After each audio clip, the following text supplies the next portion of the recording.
What it is, y'all, it's your boy Jones. And if you want updates to all the Jones for Sports content, I'm going to need y'all to.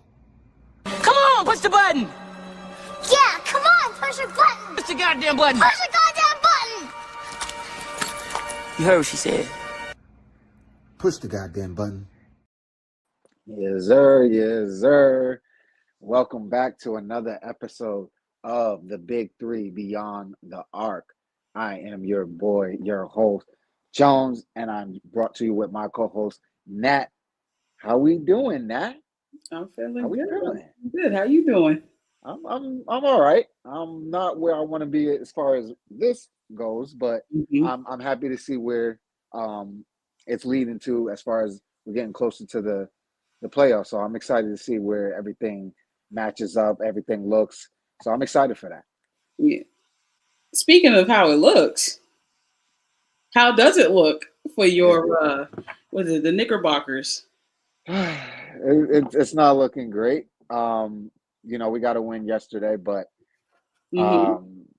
Brunson out, so that's never a good thing. Cat has come back, which is good, but not having both of them on the court going into this final stretch is what worries me, because throughout the season we've been trying to find that perfect group that's going to lead us out there. Our eight to when it comes to the playoffs, that's really what the roster lineup, the rotation goes down to 8, maybe even 7 sometimes, especially with the Knicks. You never know. So we've been trying to find that 8 throughout this whole season. And most teams by now are starting to get close to where they know where their 8 is. So that's kind of where my worries is, outside of not beating the top teams. So right now we're third. We're still in the third spot. We might fall, might not. But we got some work to do. We got some work to do. What's up, beautiful bearded bastards? My God, what's going on? I love that name. Right? Beautiful bearded bastards. What's up, y'all? Listen, how it's looking now, right, is Cleveland's going to stay in the 1 spot, which is a beautiful spot for them. They've played very well this year, they're going to stay there. They're not moving. It's too much of a gap. It's kind of like Boston last year. We made too much of a gap for people to catch up. True. So you have, if everything were to, the regular season were to end now and we go into the playoffs, right? You got Cleveland versus probably Orlando. Cleveland versus Orlando. Boston versus Atlanta. New York versus Detroit. Milwaukee versus Indiana. Okay. Now, as it stands now, we got the play-in, the good old play-in. So what is it? 7 has to play. 7 through 10 have to play each other. So I don't see Chicago getting in there. So I'll knock them out. In Miami, possibly. I can see them. I can actually see Atlanta dropping out. Orlando possibly moving up, and then Miami getting that 8th spot. I could kind of see that, but it kind of just depends, on just these next few games, and then, the schedule for each of these teams in the play-in. We'll see. I don't think that any team, below 6 is beating, Cleveland, Boston, or New York. I don't see it. I don't see.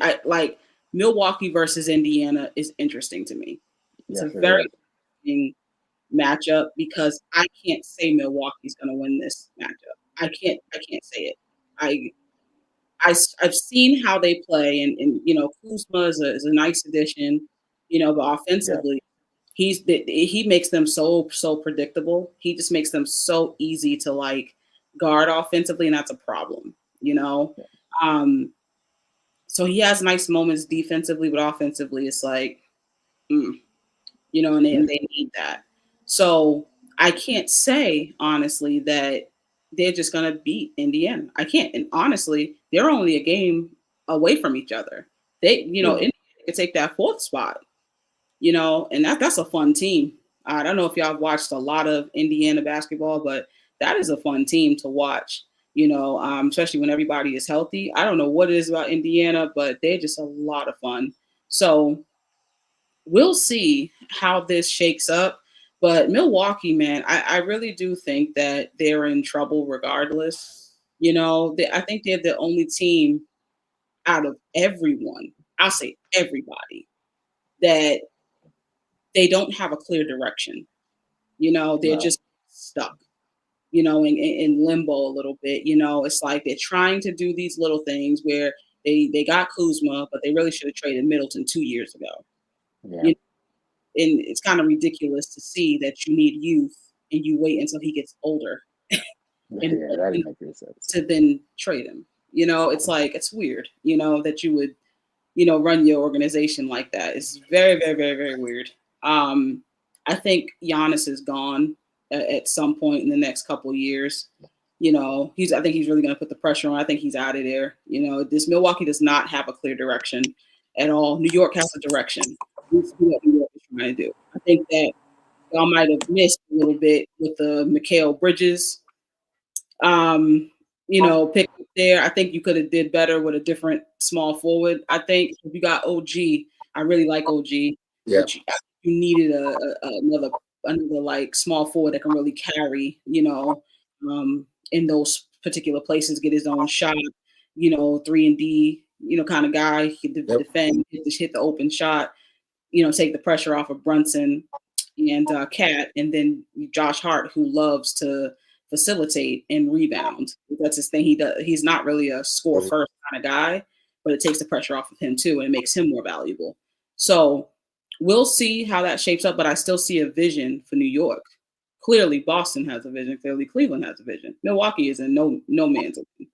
So, what do you think about like these matchups? Like, let's talk about your Knicks. How as it's lined up now, they would play Detroit. Yes, and that's we can definitely beat Detroit, but that's a team that can make some noise. Like they're a young team and they're finding their groove with Kate Cunningham. Tobias Harris is playing well over there. Like they got some guys over there, so you can't count that team out as far as being good. Yeah, but I'm confident in the Knicks that we can beat that team. We can. I would say we'd win that in 5. I wouldn't be surprised if it went 6 though. It just wouldn't surprise me. The way that our team we have these lapses out of nowhere all the time with these teams that are really good, the top teams, and some of the teams that aren't that good. We're playing close and winning close games. Like I'm not happy in that. Like a couple weeks ago, we beat the Bulls when we were down 19. We shouldn't be down 19 against the Bulls. I'm sorry. It just shouldn't happen. And I believe that game we had everybody. We might have had somebody missing, but I think we were fully healthy that game. So to see us be in those kind of situations is very concerning for me. But I'm confident that we can at least do that. But that's not good enough. If we're a Knicks fan, it's not good enough to get to the second round.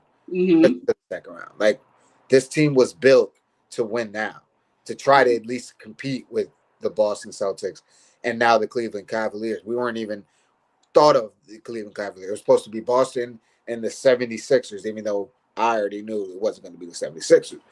But that was the talk at the time. And then obviously you got to put some respect on the Bucks just because of Giannis and Giannis. But other than that, I'm not really too worried about any other team. It's just us. We're hurting ourselves. And I agree with you as far as OG and Mikal Bridges. At first, it seemed like, the deal of the century. Like, oh, yes, we got these guys. And that's what we need, especially OG, because he seemed to be like the shining star, the shining role player for us last year, because he came, and as soon as he came, we started winning games with him. Like immediately, we were looking amazing. So this year it doesn't look that great. Yesterday he had another great game. I can only pray that he can continue that.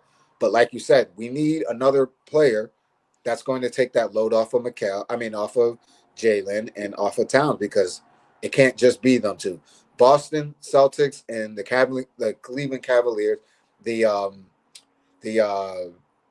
OKC Thunder, they don't have to just rely on Shea, on Jalen Brown, and Jason Tatum. Yeah. Like they have role players that can step up. Shit, the Celtics rested Jason Tatum yesterday, and what's his name came in and dropped 33. Like, that's the shit we need. That's what we need from our players like Mikal Bridges and OG. So until then, like, everybody knows me as far as when it comes to my sports fans, my sports teams, I'm hard on them. Like, I just am. I don't pull no punches when it comes to my teams. As far as if I think we can win it all, then all right, I'll say we got a shot. And was the feeling going into the season. But now it just doesn't look that way. So I know Nick Nation is like, some of us is being a little too hard on us because we're still winning. We still got the 3rd seed, but that's not good enough. That's not what we wanted. We wanted to go compete for a championship. And right now it does not look like we are going to compete for a championship. Yeah, I mean, I get it. And I think I would argue, or I have a little bit of an argument when it comes to OKC not needing Shea and other people stepping up. Like, I kind of, and the playoffs for sure, they're gonna need that. I kind of, I got my thoughts about OKC, you know, but I do think that when it comes to these like matchups, Queen, what's up, Queen?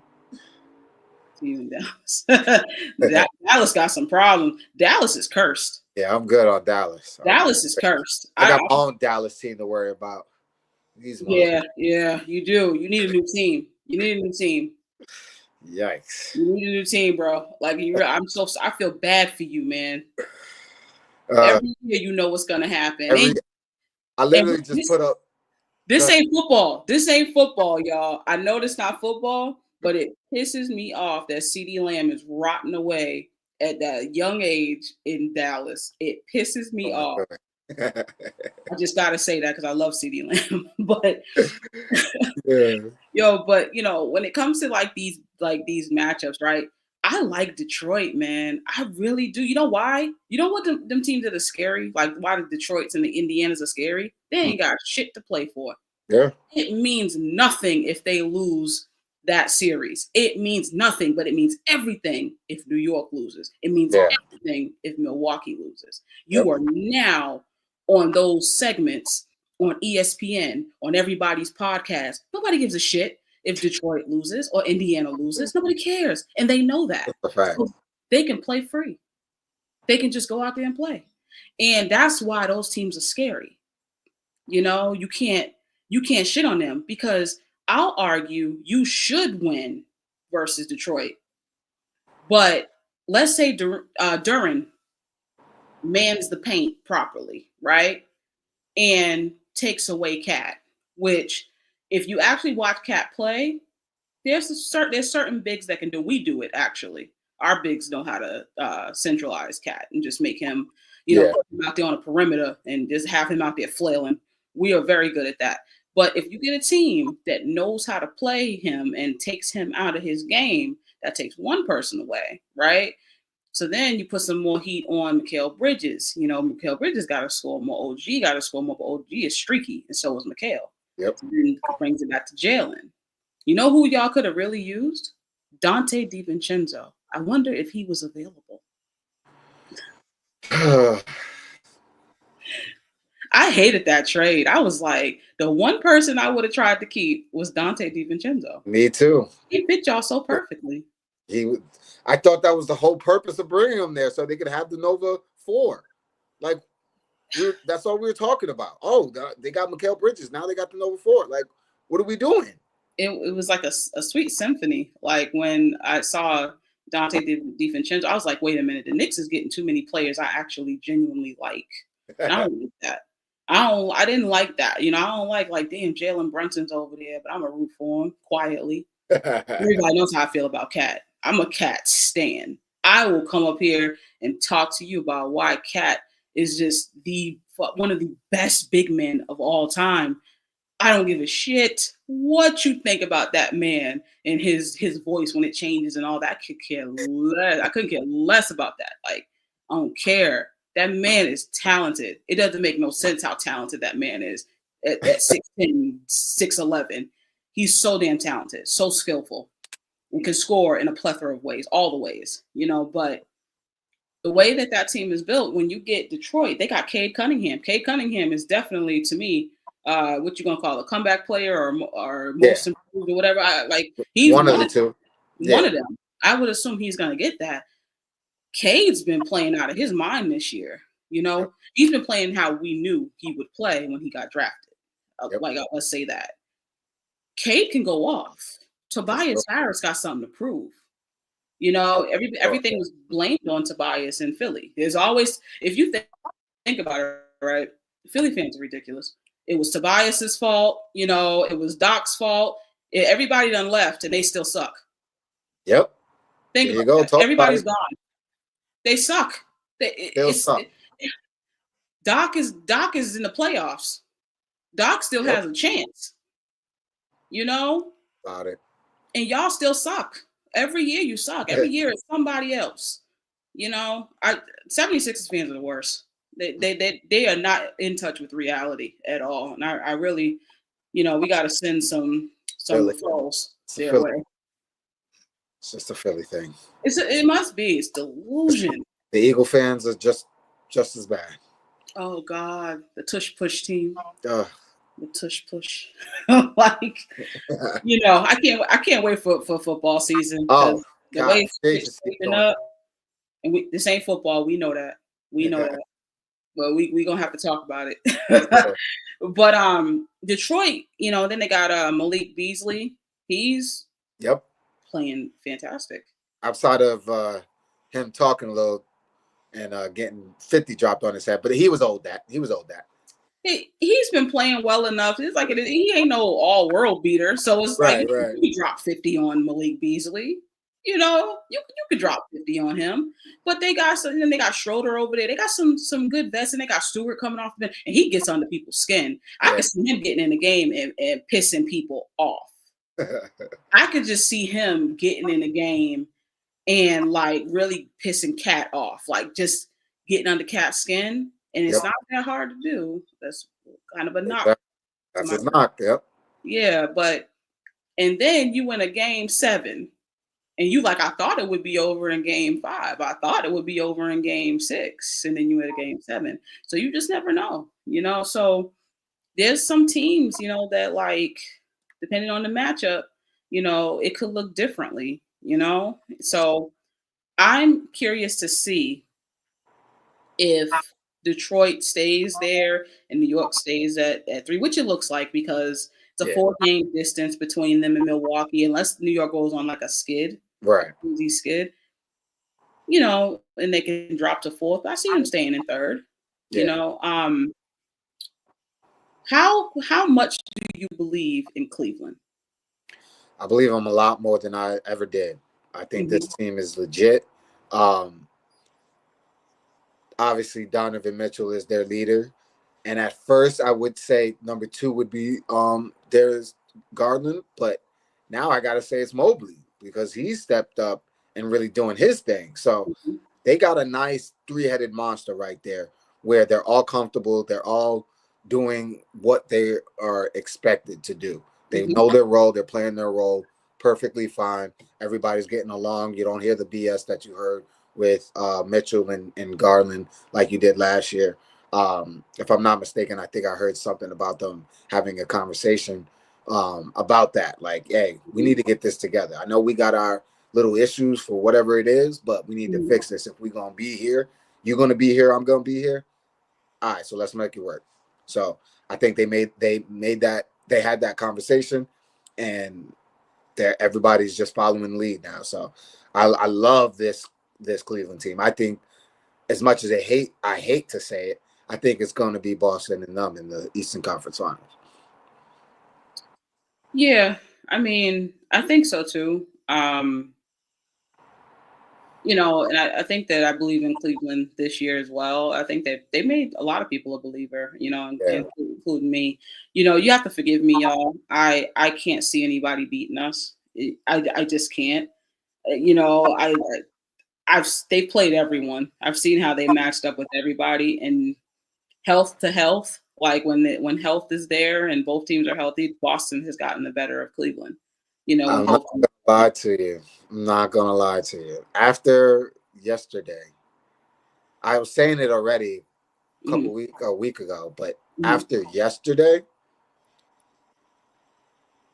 it's hard to disagree with seeing Boston not being back-to-back champions this year, because to my point earlier, they don't need Jaylen Brown in a 7-game series. They don't need Jaylen Brown and Jason Tatum to do everything. Do they need them to be the best at their position and throughout the series? Yes. But can they have an off night? Of course they can, because they got people that y'all ain't got y'all game tonight. We got y'all. We going to White. You want to drop 40 tonight? All right, cool. Hauser, you want to drop? All right, cool. What's the other boy? Pritchard, you all right, cool. Like, they got pieces, and they don't look like pieces that you would think would do something like that. But they are. They're doing it, and they're doing it on a regular basis. And I hate it. I hate seeing it. But one thing about me is I got to be real. And Boston is that squad. They are that squad. As much as I like what I'm seeing from Cleveland, I don't think they got what it takes to beat Boston yet. It's the wings. When it comes to Boston has elite wings, and that's what you need in this league. You need elite wings to, that can do it all, not just, when I say elite, some people think, oh, I get an elite scorer or, really good scorer, but he lets you drop 30 and 40 on his head. No, you need the wings that can do it all, or at least a really good balance, where you can take the load off of him. Maybe that guy is not a good defender, but maybe you get somebody in there who can, be on the help side for him, Yep. So, that's fine. But they do have DeAndre Hunter. I think it's a very good addition. Javonte Green. Javonte Green was somebody I really wanted back in Boston. I really liked him when he was here. It was unfortunate that I think he got shipped off to Chicago back then. Yep. But I like what they've done. I really do appreciate a team that they understand weaknesses and then they fill the roles, they fill the need, and that's what Cleveland did. They said we already have a star, in Mitchell. and D Mitch, a very good point guard, an ascending 4 and 5. We just need to get that wing together and get the bench together. Yep. And they did that, and the coaching has been phenomenal, and they've only had 10 losses. They look like Boston did last year. Yeah. And it's a beautiful thing to see, honestly, it really is, because, so a lot of these teams, they put these pieces together, it doesn't work, and then everybody gets traded.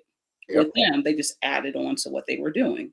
So shout out to Cleveland, because they've been playing great basketball. They're fun to watch, so I really have nothing bad to say about Cleveland. When it comes to the matchup, though, Boston and Cleveland, I'm going to take Boston, and I will say this is with or without Kristaps Porzingis. With or without him. Mm-hmm. Right. And it's because Boston is so good at making you pay attention to the main names, but you forget about the rest of the roster. Yep. Because I'll have you know, I really enjoy when Kornet starts, because I know exactly what's going to happen. He is one of those guys that, and I'm be real with you, you may not really watch him. He don't play a lot of minutes. Luke Kornet is somebody that when he starts, he knows exactly who he is. He is not going to do boneheaded shit. He's not a crash dummy. He blocks shots. He finishes lobs. He finishes around the basket very well. He rebounds perfectly, and he defends very well. When he plays, the Boston Celtics actually look a lot different because he takes up space. And then when he sets his screens, he opens it up. He opens the floor up even more for the other four to score. Whether it's D White, or Jason Tatum, Drew can get off some shots, and then Jalen.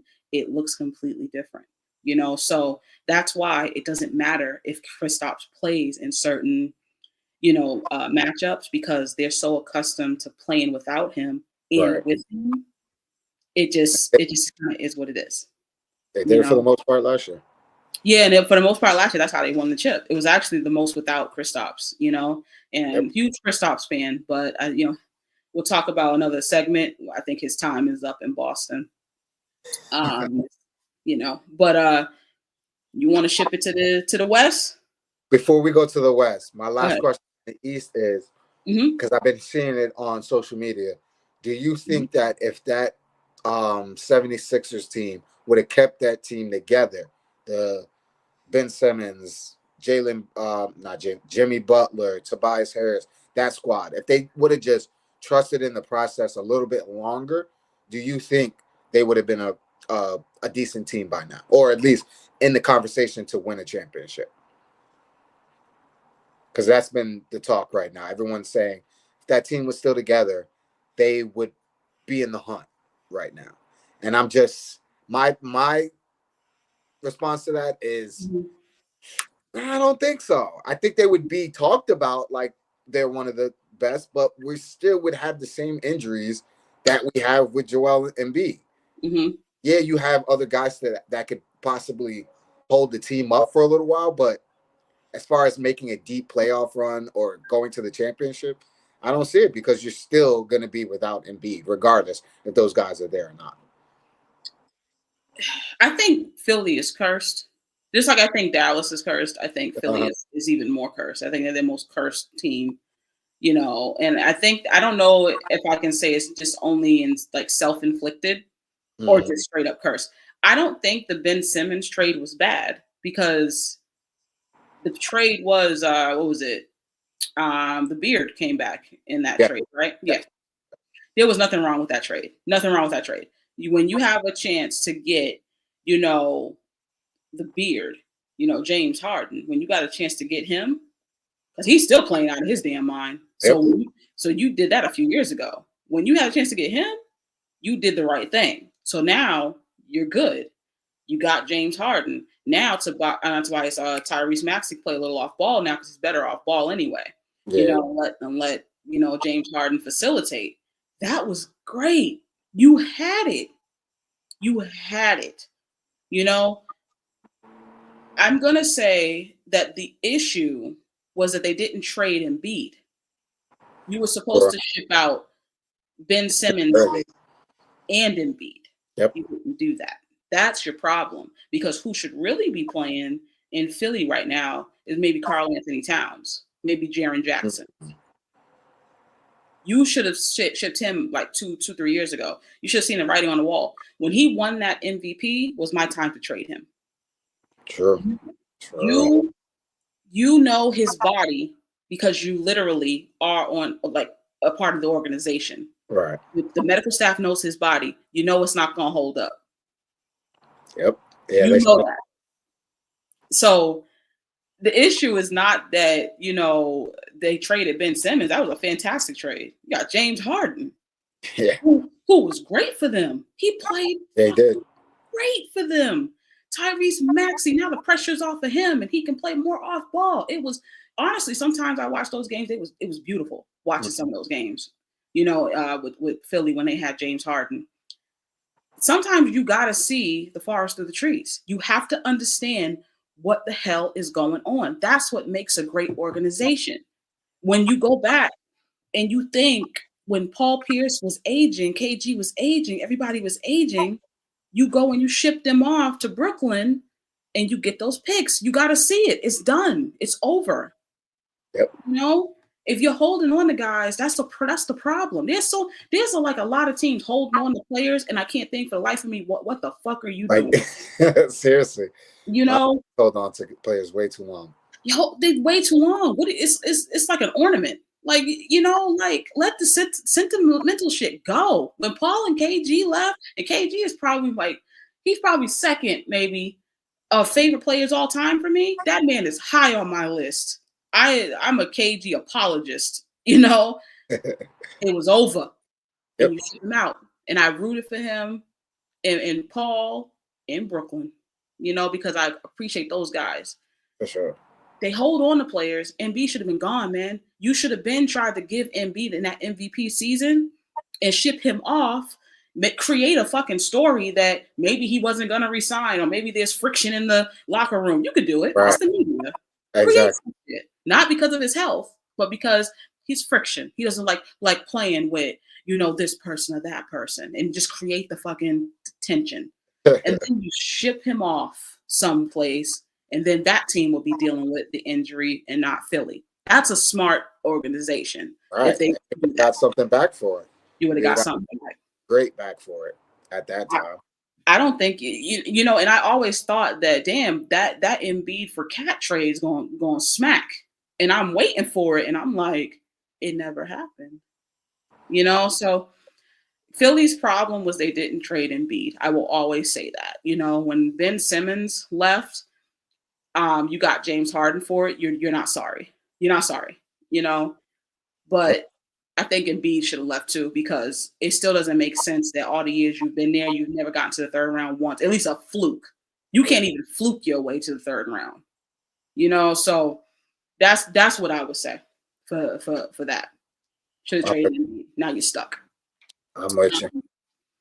When it comes to the West, though, let's go to the West. We talk about them. You got Oklahoma City's gonna run away with it. They're just clearly ahead. 11 games. Yep. It's not going to change. Don't pass go. Don't collect $200. This is like number one. Like that's a lot. It's a lot. That's a lot of games, people. That's a lot of games. Oklahoma City 1, Denver 2, Lakers 3. That's a fluke ass team. Lakers. Yeah, that's a fluke ass team. That's a fluke ass team. It's a fluke ass team. Stop it. They are very lucky. Like, if you think about it, if you really look at it, they are very lucky that the Clippers are still a hot ass mess. Minnesota, I don't know if they lost all their brain cells, but that trade wasn't the one that they needed to make trading Cat. That was fucking ridiculous. Golden State is catching steam after that trade. They still got a 5-game win streak right now. They're 9-1 in their last 10. Golden State is one team that you keep looking over them, and they're gonna smack somebody that you put in the finals before you actually paid attention to look at the matchup. Houston is 5, Memphis is 4. So Memphis is a team nobody talked about. Nobody just cares to talk about Memphis, and I'm not even sure who they can beat, because if I think about Memphis versus Houston, which that's what it's looking like. That's a good matchup. I like that matchup. I like that matchup. I like it a lot. Jinx, you owe me a soda. But yeah, I agree. I like that a lot. That's a series, right? I don't care about Oklahoma City versus Clippers. I don't care about Denver versus Minnesota, because now you lose your edge getting rid of Cat of why you actually beat Denver. So I don't care.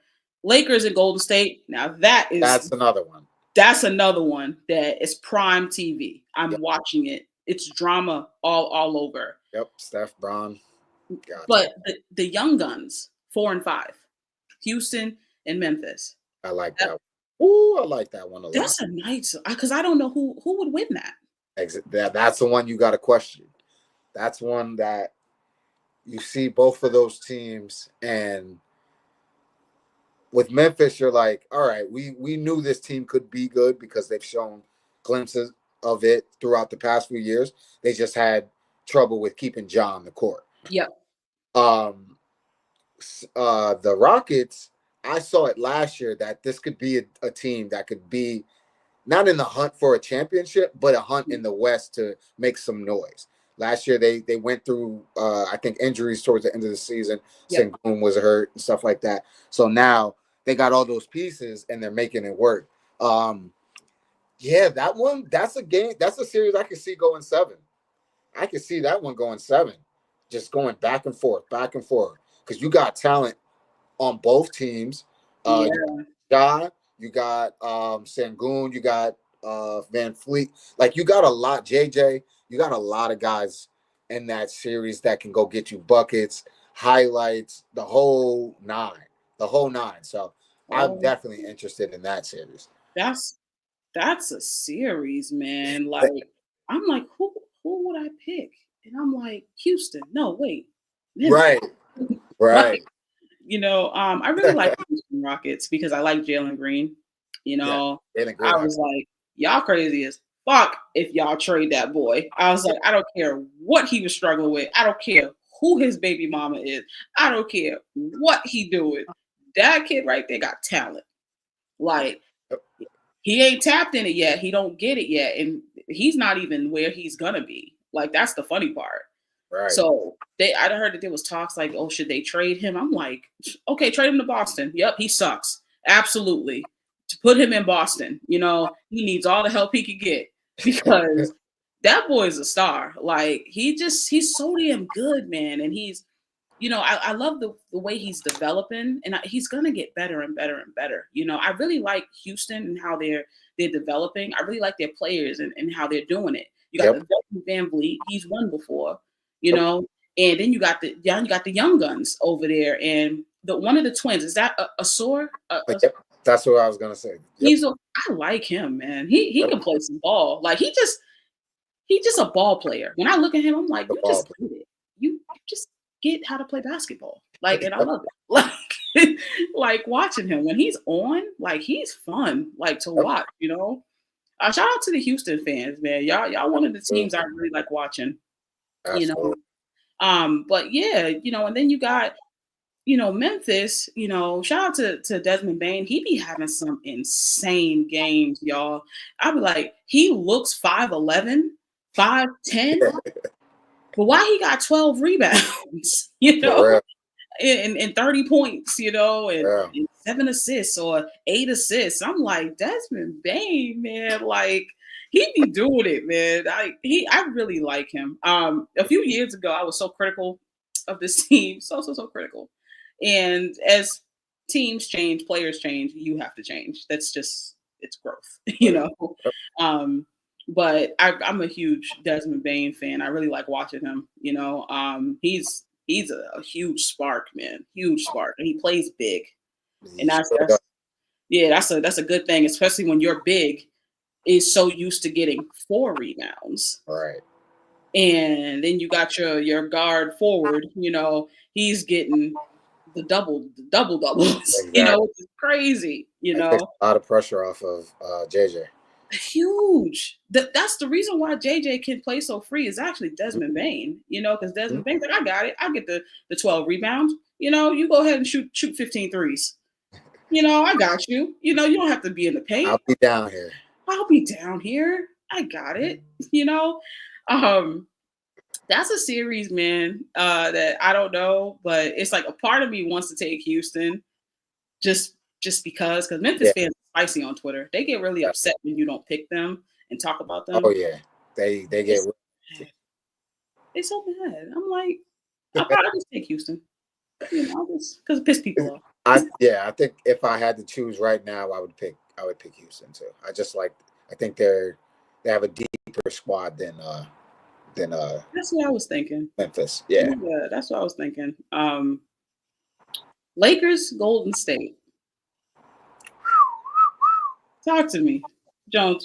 Talk to me, because I know you don't have a clear winner. I do. Well, no, not a clear winner. Well, yeah, actually, I do. Who is it? I have the Lakers winning. I understand why everyone's going with why the Warriors are in the conversation to make some noise, because, like I said, with not even to compare them to this team, but we said Detroit is the scary team in the East, or the Warriors are the scary team in the West, because this is not what we saw from them in the beginning of the season, and now they add Jimmy Butler. Now, I'll be the first to say I didn't think Jimmy Butler was going to make this kind of an impact on this team. I was like, all right, he's a good player. He'll add some energy to the team, but the way they look, I don't think he's going to add enough energy to make them move forward. But I was wrong. He definitely added enough to where now Steph is playing a lot better. The whole team around them is playing better. I just don't think they're going to be able to deal with the teams like the Lakers, like the Nuggets, like the even OKC. I think they'll have trouble with OKC because I think come playoff time, a lot of the load is going to be on Steph, and they're going to need playoff Jimmy to be there. I don't know if we're going to see playoff Jimmy again. I just don't know. I think we saw playoff Jimmy because he had to be playoff Jimmy in that with the Miami Heat. Is he capable of doing that? Yes, but it's a little bit different of a role because you have Steph there. Now, can they make some adjustments to how they're playing now, actually, basically, where Steph is being him and Jimmy is pretty much taking Jimmy and Draymond Green is taking off the rest of the load as far as getting the team ready, getting players prepared and shit like that. The Lakers, I disagree with what you said earlier. I think that they're legit. I think they have what it takes to be a legit contender in the West. Can they beat the Nuggets? That's yet to be seen. They still gotta prove that. But I think they're going to make a lot of noise in the West. I think JJ Redick is a great coach. I think he's been having that team ready and playing actual basketball and not ISO ball with LeBron and AD.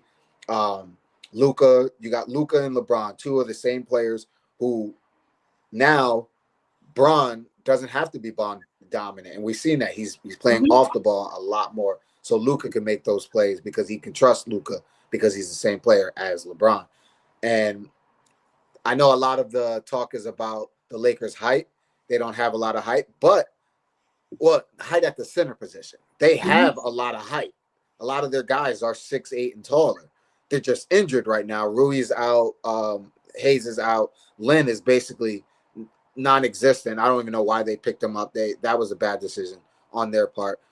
They should have got someone else. But I think the way JJ has this team running, Luka and LeBron running the pretty much running the team together, I think the way they've been playing, if they continue to play that way, outside of what they did not last night, the night before when they played the Nets, JJ was completely right when he said like there just wasn't no effort. And how could I forget my guy AR-15? He's been struggling as of late because he's coming back from injury. He just came back. Yep. Just came back. But I think him, AR, and LeBron healthy going into the playoffs when you get Rui back, I think they could really make a deep run. I think they really can make a deep run. Not to say anything bad about the Warriors. I think they're a good team.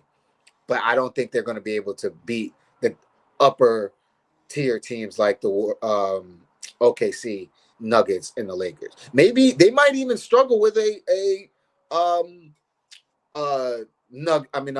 Rockets in Memphis, like we mentioned earlier. Like I really think those aren't going to be easy matchups for them. I'm going to say that when it comes to the Warriors versus the Lakers, I'm going to take the Warriors. And the reason I'm going to take the Warriors is because the best player on the Warriors is Steph Curry. He's the best player on the team. That's his team still. So instead of Jimmy coming there having to save the day like he had to in Miami, he's coming to be a compliment. When's the last time he's been a compliment? He's been seen as the guy to be the guy. Go out and win it, not be a compliment. And he's complimentary right now. You know, if you go there and get energy, you know, and defend, score, you know, take good shots, you know, as far as scoring, but not have to carry that load because also they have Kuminga coming back. Kuminga is coming back tonight. And to be honest with you, I completely forgot that he was still on the team. I thought that he was traded. He was injured. So I was like, oh, they still have Kaminga, a guy who, when we talked about him before, he doesn't just quite get how to score just yet. I'm not sure if he'll ever be elite at it, but he's got to get to a point where he's at least consistent, Right. where he just understands his spot and he picks his spots like perfectly. You just understand who you are. That's what I'm waiting for with Kaminga. But I think Jimmy helps with that because Jimmy, is a guy who he knows who he is. If you're helping a guy like that who has like really good energy, pretty good defender, and Kaminga, everybody's a compliment now. So now you have these complementary pieces on Golden State. Therefore, the structure of what you do doesn't change. So he can fit right in. That's why it's been working, because he just fits right in.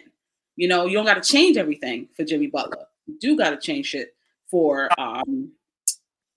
Luka, because Luka's a huge piece that was moved mid-season. When big pieces move mid-season, those teams do not go far. That is a statistical fact. It's For the most part. Yeah, they don't go far. They usually I think it's like the first or second round or whatever. It just doesn't work. It's just too much. Last year, that it happened though. Yeah, and it ends up happening. It happened with Phoenix. Phoenix can't get it together. This doesn't make sense. Disgusting.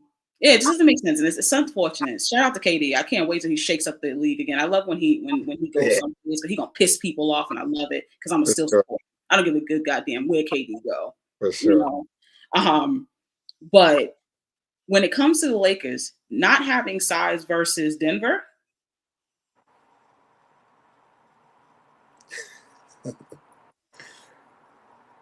That's like a series where you're going to try to outscore them. Absolutely. That is the key. That is the point. You got to outscore the other team. Absolutely. I feel like they got the defenders to throw at the Lakers. The Lakers don't have the defenders to throw the other way. And I think that's why they'll lose. When it comes to Golden State, though, I think that the structure of what Golden State does makes more sense than what the Lakers have to make up for. They also have injuries. They have guys. They still don't know where the bigs are really coming from right now. So they kind of play small still. They're still trying to figure it out.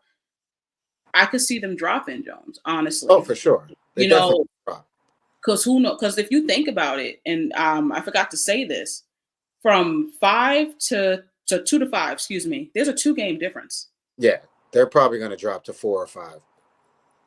So, and then what if Golden State continues to go on a run? They've won 5, so far. Yep. They are tied with the longest win streak next to Minnesota in the West right now. So you're talking about a 5-game win streak, and they're at 28 losses. The next closest team is Houston at 25 losses. Things can still change. Those are very close, So if that happens and the structure of Golden State stays the same, and they got the scoring now, if you think about it, once Jimmy got there, the scoring got easy. Mm-hmm. So with the Lakers, I think that giving up your big, whom struggled versus Joker anyway, Right. like if AD struggles, can't nobody do nothing, Right. I think that the Lakers, it makes sense. I get it. You got a freebie. Y'all got a freebie, man. Somebody just said, hey, you want this prime fucking rib, man? This aged ribeye, 13-year aged ribeye is special meat, $5,000 per slice. Somebody just gave it to you, So that shout out to y'all, man, because y'all got a superstar. I'm not trying to say AD is nothing, but you just trade aging big men. You don't trade your superstar for an aging big man. No. Just don't do it. Like Nico getting fired. Just letting y'all know. I said it. He's gonna move to the East. He's gonna have to. Because we got all the love. Like, hey, dumbass. Like, shout out to you. But I just think that they'll lose depending on who they play, because you got to make it fit. It has to make sense. And I think that, LeBron is one of the smartest players ever to touch a basketball, ever to play in the league. Luka is highly intelligent. They'll figure it out. They'll Yeah. figure it out how to play better. I just think the rest of the team, yeah, like your bench is not together. Your bench is still like wonky. You Yeah. don't know where like those guys are coming from. Rui's injured. You don't know how he's going to come back, when he's going to come back. You know, you really don't have a big, you know, it's too many pieces to kind of like think about. But JJ has done a very good damn job. A great job. And we should say that. You know, And I like that they're playing defense. I think that's the most they are. They are. a lot better defense, even with a LeBron who's getting older and a Mhm. Luka who doesn't really play much defense, but they found a way to hide him in the ways so teams aren't attacking him. Outside of Boston was like, y'all not hiding this motherfucker. We gonna get him. We gonna get his ass. Y'all not hiding him. Yeah. So, but other than that, they've been doing a pretty good job. But I definitely think that series can go 7. If the Warriors can continue playing the way they're playing, and if the Lakers don't figure out how they're going to play big with the size and stuff that they have currently. But yeah, I definitely agree with your point about the Nuggets. The Nuggets are just, you can never count them out when they got Joker and their team gelling together. So we know Joker is the best player in the league. He'll probably not going to win the MVP this year, but he's there's no question. The best player in the league doesn't always win MVP. That's just what it is. So can't count Joker out at all. I just hope that the Lakers can find a way, if they see him, to find a way to just make everyone else be that much better. That's the only way you can do it. And that's a tough job to do even still. Like, all right, we're going to take away Joker as much as we can and then make everyone else do the work. And then they step up and do it. So it's easier said than done. Yeah, it is easier said than done. I think Denver, I think can get back to that third round this year, and I think that they have a great chance, better chance than they did last year, actually, to get to the finals again. Now, I won't be violent and say, like, gun to your head, like, pick this person. I will say, right, you're in a high stress situation, right? And your life depends on this choice right here. Third round, Oklahoma City versus Denver. Who wins? So I'm still sticking with the Nuggets because of because of Murray, because they've been there, done that. You can't count those guys out.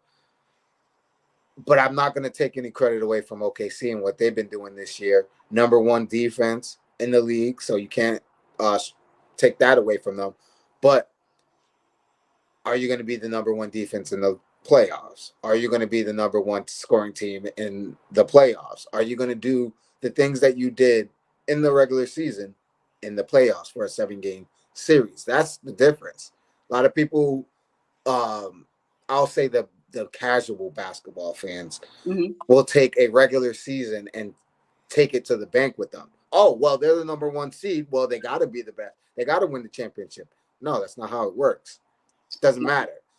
We remember years where we know LeBron is the best player in the world. He might be on the best team if he was in Miami or whatever team he was on. He might be the goddamn 4th seed in the East. Every goddamn smart basketball fan knew. Doesn't matter. They could be the 8th seed. They're going to be at the top in the finals or in the Eastern Conference Finals at the end of this year. We know. We just know. So that's how I feel when it comes to the Nuggets and OKC. The way I feel about OKC this year is how I felt about the Cavs last year. Great regular season, young team. They just need a little bit more. I don't know if they got enough to beat that team, the Nuggets. Nuggets are, even though they're not number 1 seed, I look at them as a number 1 seed. So, and Shea can do as much as he wants. I'm not worried about him. It's everyone else. Are they going to be able to do what they're doing in the regular season come playoff time for a 7-game series? And what did they get knocked out second round or first round last year? Second round. Yeah. Second round, and it was pretty easily, wasn't it? I think they got smacked. It was they lost to Dallas. Yeah, I think they lost to Dallas in 6. I think so too. I think it was Dallas in 6. I think so. And I Yeah. so that's just how I feel. But I won't. Yeah. I would not be shocked if OKC was who they say they are. But I got to see it. Teams like that, you just got to prove it to me. As much as I want to be like, OKC, this is your year. Shea's gonna win MVP, but I don't know if they have what it takes to. I don't even have them beating the Lakers or even possible Warriors. Okay. I wasn't even gonna go there. Yeah, I wasn't gonna go there. All right, so let's see. Same question to me. I'm gonna pick Denver. I think that they look better than last year. I think Christian Brown, his resurgence, because he's been, this is his 3rd year, I think. And yes, last year it was very wonky with him. It was like, he doesn't make sense just yet. With this team, he makes a lot of sense this year. So, and he sometimes makes a difference. Aaron Gordon has to be healthy though. I have to preface that with Aaron Gordon's health. If no Aaron Gordon's not healthy, they do not win. Yep. It doesn't happen. Very, very important. It does not happen. So Aaron Gordon, they should hope that he takes all the time he needs and comes back, healthy, and good, so we're shaping up to have a really good playoffs. Oh yeah. Before we get out of here, who's the MVP? I got Shea, and the reason why I have Shea is because it's for 2 reasons. One, I think Shea deserved it last year, and they didn't give it to him because of what Yoke was doing last year. Mm-hmm. Granted, Yoke was doing some amazing things, but I felt what Shea did last year, bringing that team where they were last year as the youngest team in the league, and Shea just being amazing. Mm-hmm. Then he comes back this year and turns it up even another notch this year. So can't say much about that. When it comes to Joke, I feel like when it comes to me, because of the way that the league has been running these MVPs, I feel like when are we going to start using this tired of the same old greatness that we're seeing? Because we use that same thing against every other great. LeBron, Kobe, Michael, Kareem, there's so many greats that we've seen them be great every year to where it's like, all right, well, we're tired of that. Not even that we're tired of it. It's just, all right, let's give it to somebody else this year or blah, blah, blah. So if that's the case, then we got to use that same energy with Yo. Because yes, he is having an amazing historic season. He is. But when are we going to use that same argument for him? That's my only thing. I think there's no question he should definitely be MVP if Shea wasn't having the season that Shea's having. What's the season that he's having? Because from where I'm sitting, 29. Yep. 13. Isn't he averaging more than that? I thought he was averaging. No. Joker. Oh, Joker. Yeah. Joker 29, 13, and 10. And 10, yeah. Yeah. Historic. Yeah, like you can't say anything bad. That's the problem. But that's the problem though. Like we can't fault him for damn near being perfect. Right. It is what it is. You have to wait for people to decline. Right. He's not declining. But we've seen this before. Like that's my thing. So you mean to tell me that we've seen it before and he keeps doing it? Right. No, I'm not saying that your argument is wrong. I'm saying that all right, for LeBron, for instance, I didn't want to use him, but he's the only one I can use. Mm-hmm. We've seen LeBron have MVP years for 10-year stretch. year after year, have great seasons where every year he could be in the conversation and even win it. There's even been some that he didn't get that he deserved. Mhm. Great. But the argument was, all right, well, we're used to him doing this. He is great. We gotta give it to somebody else or blah blah blah or whatever it is. When are we going to start using that same argument for him? Because they did it with Jordan, they did it with Kareem, they did it with so many great players. At some point, I feel like, all right, it's his turn. Yes, he is the greatest player in the world, but it doesn't mean that he deserves to be the MVP. And I agree with that, just because you're the best player in the league or whatever. Because but the thing is, if we're saying who's the best player in the league, I think it's Joker or Giannis. Yes, I agree. In my opinion, I agree. When I look at guys of who I would quickly, if I'm a GM and I have to start my team today, it might take me a long ass time to pick the very first one because I'll be going back and forth with Joker and Giannis. I'll probably end up picking Joker. I'll be very honest. Yep. To build my franchise. That should be a segment. Build your franchise, and who gets the first pick out of us, and then let's start building how and why we would pick that person. But my issue with that argument is it's a pick and choose league. We love Shea, right? We love Joker and all this or whatever. But Giannis is having a really good fucking season too. He's been having good seasons damn near every year since he's won. But it's almost like nobody talks about him anymore. Why can't Giannis be in the conversation like he used to be? He hasn't dropped off. He's 31 points a game, right behind Shea. Yep. Why aren't we talking about Giannis? Giannis is still dominant. Giannis is still Giannis. He's got 31 and 12. He's averaging 31 and 12. And then the assists, he's always going to be a little lower with the assists, but he's averaging 6. Yep. Shea averages 6. Yep. Shea don't average that many rebounds. Like, how many rebounds does Shea average? I'm still scrolling. Probably like 4. Exactly.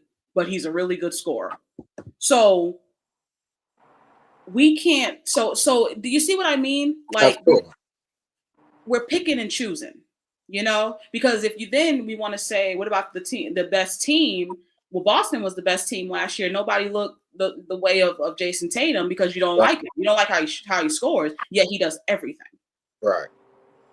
He does, like he'll average either 27, 28, or 30. That he's already done it.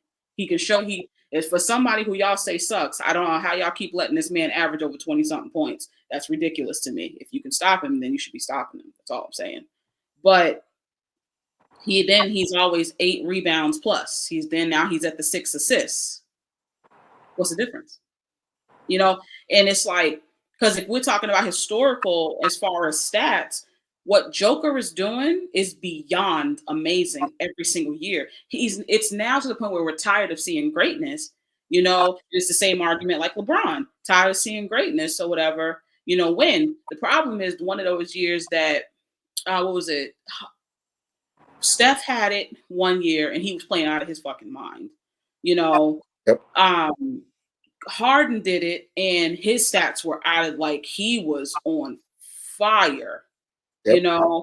And then Russell Westbrook averaged a triple-double that season that he won. Yep. Something special happens Yep. when those guys won. Joker is still the special. He's still that special. For sure. So somebody has to do better than that. And the problem is nobody's done better than that. And as far as when we talk about stats, he's still showing you that you don't got to talk about me, but my stats are the same. Like I'm just like, my stats are extraordinary. Yep. So if we're not going to say it's stats, but then we're going to say we're tired of him winning and it got to be somebody else, and this person's playing out of his mind really good, but the stats still not as good as Joker, then why is it Shea? Why isn't it somebody else? Why isn't it Giannis? So You know, no, for sure. I understand. I agree with what you're saying. And my thing is because the league, like you said, they pick and choose. Last year, you can make an argument that Luka should have been MVP because his numbers were better than Joker. But they picked Joker. And now this year they switch.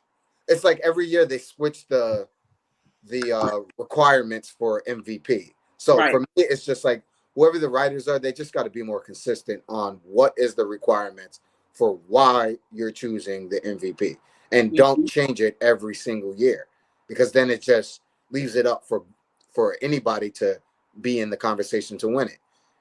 I agree. If we're gonna keep it one standard, which is this guy's having an historic year, he's being his team is top, is in the top 3 in the conference wherever they are, and they're great on a night basis. Of course, Joker should win it every year. He should have 5 right now, but they change it every year, so it's like we don't know what the hell the requirements are, so we're just going off of it's like media driven. Would you say? I'm sorry. It's like media driven. Yeah, exactly. And another problem is the game has changed and passed on these old writers that are the voters. It's time for them, and we know a lot of these writers are still stuck in the old school way. They're still biased with certain takes in the NBA, certain players and teams and stuff like that. So I think it's time that they start getting some younger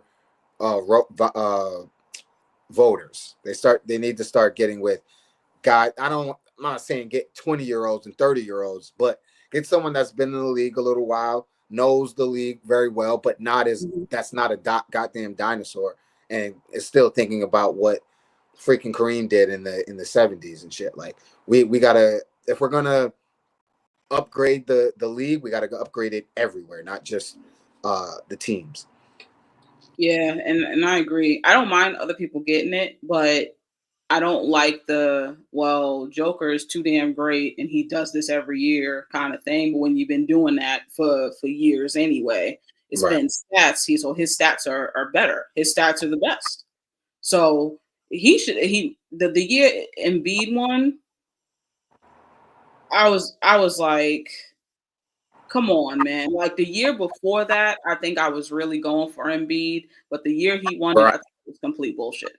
Yeah, it's every year they do it. Every year. Yeah, so I think Joker will probably have about 6 MVPs before he's like really hanging it up. Yep. He's gonna get a lot of them, But shout out to Jason Tatum because he doesn't get talked about enough. He's averaging 27, 9 rebounds, and 6 assists. That is really, really fucking good. He's an elite defender. So he's doing the thing. Shout out to Giannis. Giannis is averaging like 31, 12, and 6. Yep. He's out of his world right now. We're talking about great, and yeah, we never talk about Giannis. Like, He's another one. You mentioned it. He's another one. Why don't we put Giannis in the conversation? He's another one that they just sleep on him. Makes no sense. Your top 5 scorers though is Shea, Giannis, Joker, Anthony Edwards, and Jason Tatum. I like it. Those are your top 5 scorers. We're going to get out of here. But the next time, right, we got to do that top 10 list of the current players right now. I know that it'll be similar. We'll probably all have like a similar list, but yeah, it's a matter of who's 2 and 3, right, and 4 and 5, and those little differences right there. But yeah. Yep. I love it. All right, y'all. So appreciate each and every one of you all.